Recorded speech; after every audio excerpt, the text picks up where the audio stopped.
Hi, I'm Amy O'Brien, and I'm a fourth-year architecture student at New York Institute of Technology. And this is my project for Design 5, which we just finished this past semester. The project takes place in Hudson Square, which is an area of New York City on the west side.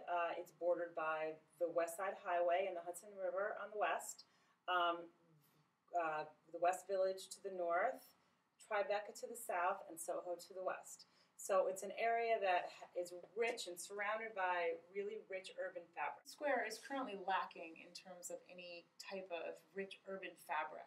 It's an area that was previously printing companies, and as a result, the blocks are very long, block-long, high buildings that create a canyon-like feeling when you're walking down the street.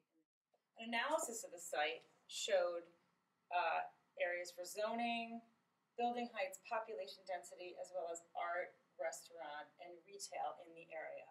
And the conclusions were that there really isn't much in the way of visitor-friendly services. There's a lot of things going on in the buildings as far as creative ventures, but there isn't much going on outside on the street. So the idea was to make connections between areas on the site and create pathways that would bring people in and connect them to the site and connect the site to itself. So the site plan shows the interventions that were created, things like a park over the Holland Tunnel, a graphic arts school, an old warehouse was turned into a creative play suite, and Pier 40 was turned into both a boardwalk as well as ball fields.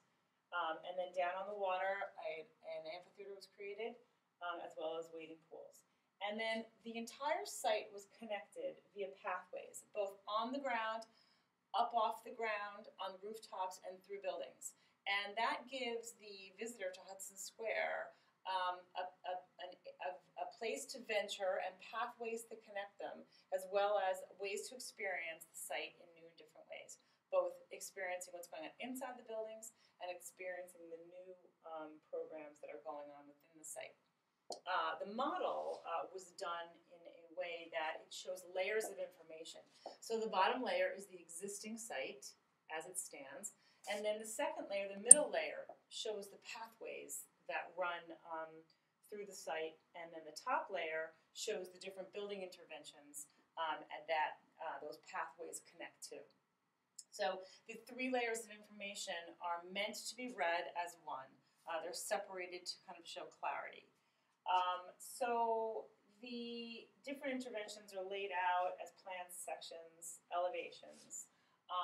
But all in all, I feel that the connectivity that I've tried to create in Hudson Square will bring new life and people and much more energy to an area that is currently very lacking. So with the paths that we've created and the interventions that connect the paths, the 5 points, as it will, on the model and on the site, we've created an area that is now rich in urban fabric and alive with senses, and brings Hudson Square, which was formerly an area without any urban density, brings a rich new sense of the city and of itself into Hudson Square. Thank you very much.